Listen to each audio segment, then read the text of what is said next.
Hello, Ms. Goldberg's class. This is our documentary on Pride and Prejudice, finding a good marriage partner. Our first question will be relating to in the beginning of Pride and Prejudice. You hear Jane Austen say that every good man in possession of a good fortune must be one of a good wife. So we're asking people around the school how they think about that. No, I didn't believe that's true because based on the book, since I read it,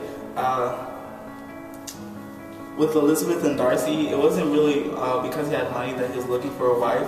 They fell in love because she felt that he felt that she changed him, and she opened up these new feelings and personalities for him to love her. It wasn't because, oh, he was bored and he had money and he decided to just walk up to her and say, oh, will you marry me? But at first, his first proposal, it was like that. But then after his second proposal to her, he was more out towards her, and he said more of his feelings.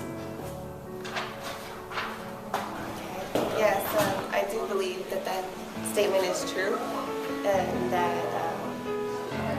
in Proverbs in the Bible it actually says that he that findeth a wife finds a good thing. So also a woman is here to be a man's helpmeet, and without someone to share all that wealth with, he kind of is always going to feel a little empty. So I think that Jane Austen was a very satirical with that comment. I think she was making fun of the general notion at the time that women's value was in their being wives to somebody, and that every man wants one. So yeah. Oh, I think every man needs a good wife. I don't think that, like back then, considering that a man who has a lot of money, who has a big house, would want a wife to like share it with. I think he would want a wife because he would want to, complete his wealth, like more of a type of thing. Because back then, I don't think they treated women more as objects, not as, like people. And they would want a good wife, so, he would look good to everybody else, Our next question is, what do you find important in a good mate? We asked this because we know that Elizabeth had very, very precise qualifications that were needed in a husband. So we're asking if any of these pertain to the same qualities that she had. I would prefer someone who would do things for me and help me out in bad times, and someone who was nice to me and would talk to me, and we wouldn't just sit there like we didn't know what was going on, and we normally talk and then bicker about other things in life. But yeah. I'd say the characteristics, qualities, and a good mate that I would want would be loyalty, work ethic. It has to be extreme good work ethic. Good with their hands, as far as being able to provide, build, and things like that. Must want to leave a legacy, and has to be someone who's going to store up. So, after he's gone, are we going to be left with a bunch of debt or troubles? So, you also need to leave a fortune to your children as well. Well, so this question is kind of strange for me because I've been married for almost 15 years. But I'd say the thing that I like most about my husband is that I can tell that he really cares about me, and that he considers my feelings and my thoughts, and that he makes me want to be a better person. Okay, so what I look for in a good date, I look for someone who is, the basics, someone who's funny and smart and is nice. And, they're gonna make me happy and, stuff. And it is over again, I'm sorry.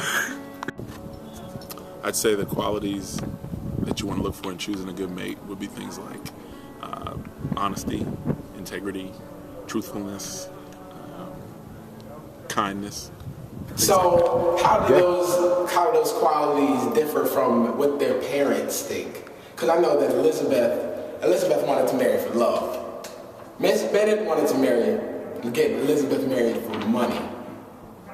So That's what we're asking our next interview. With my parents, their views of finding a good date, it's not different, but they just want to make sure they don't get anybody from the street or anything, because they don't believe that that the people.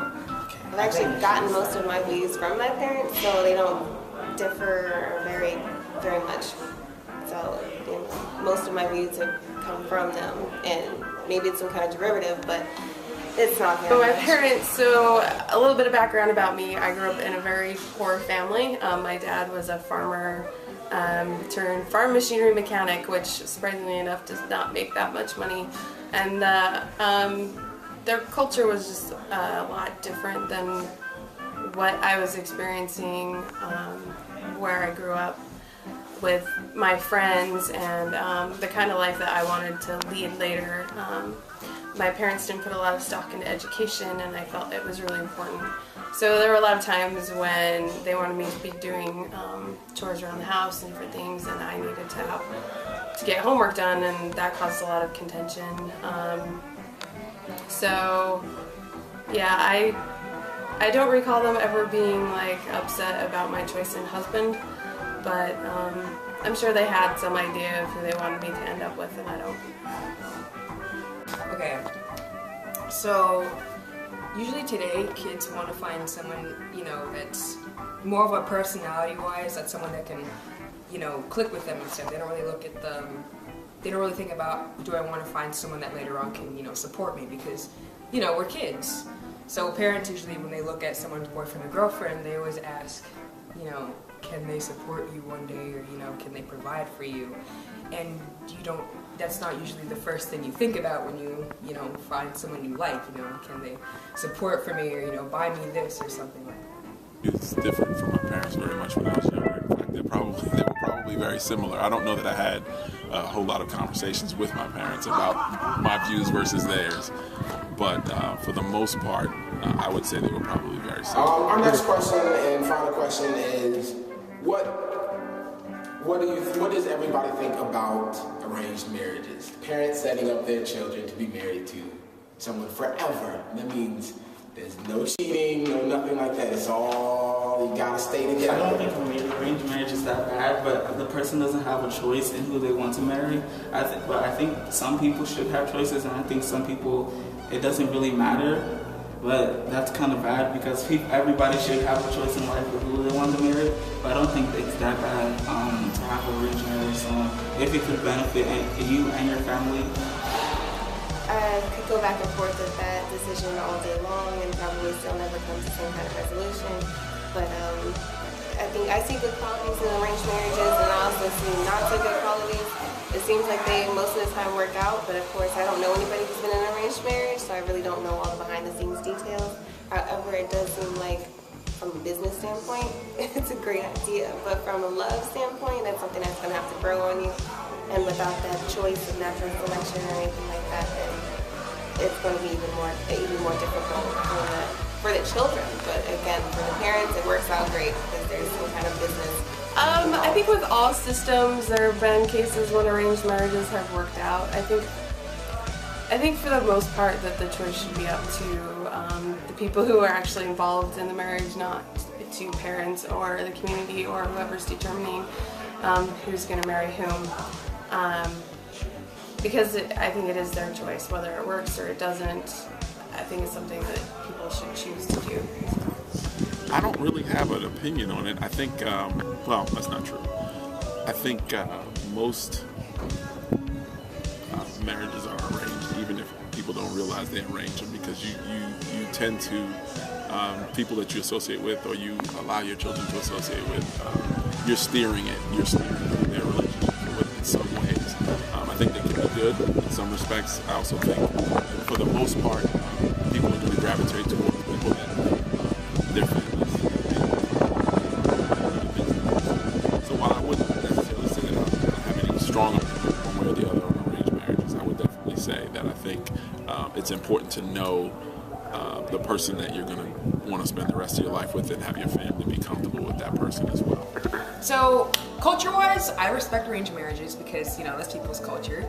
I don't really like it if it's kind of like against, if the daughter or son really doesn't want it, then that's when I don't really approve it. But, you know, they're all right with it, and I know some people that are okay and know their parents are going to arrange their marriage for them. If they're all right with it, then that's okay. And sometimes kids really trust their parents to make good decisions for them, and sometimes the parents' judgment is better than the child's judgment, and so in that sense, I can trust it. So I'm alright with it, but unless if it's doing it to the kid's not gonna like it, to hurt the kid.